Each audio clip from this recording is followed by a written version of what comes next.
ప్రతి సంవత్సరం చైత్రమాసంలో శుక్లపక్షంలో వచ్చేటటువంటి నవమి శ్రీరామనవమి అన్న పేరుతో మనందరం పాటిస్తూ ఉంటాం.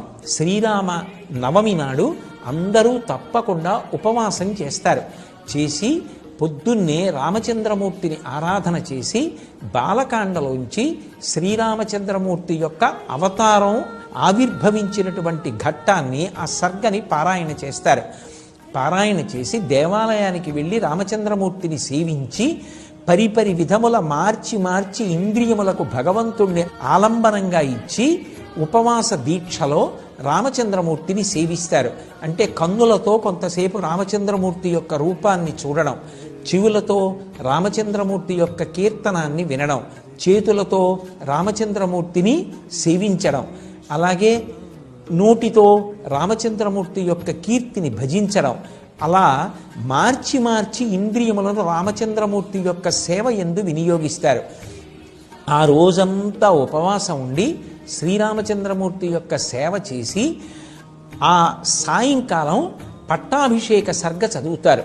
కాస్త సంస్కృత భాషా పరిజ్ఞానం ఉన్నటువంటి పెద్దల్ని ఆహ్వానించి ఆ రోజు సాయంకాలం భక్తులందరూ కూర్చుని యుద్ధకాండలో పట్టాభిషేక సర్గ ఏది ఉందో ఆ సర్గలో మకుటధారణ అంటారు.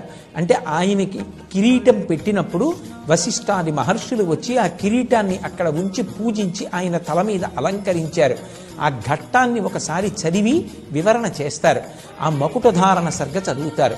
అలాగే ఆంధ్రదేశంలో సీతారామ కళ్యాణం ప్రఖ్యాతి వహించింది.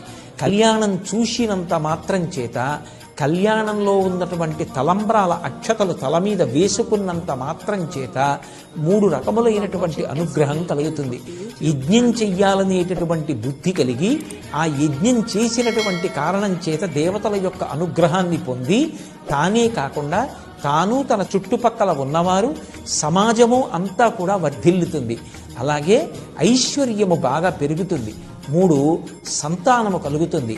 కళ్యాణము వలన పొందనటువంటి ప్రయోజనము లోకంలో ఉండదు. అన్ని ప్రయోజనములు పొందవచ్చు.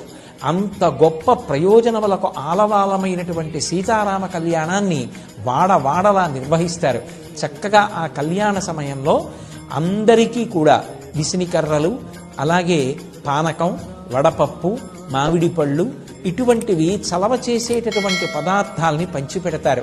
అలాగే మల్లెపూలు విశేషంగా తెచ్చి రామచంద్రమూర్తికి అలంకారం చేస్తారు. రాముడు ప్రత్యేకించి తెలుగువారితో మమేకమైపోయినటువంటి అవతారం. అంత గొప్ప అవతారమైనటువంటి శ్రీరామచంద్రమూర్తి యొక్క అవతారం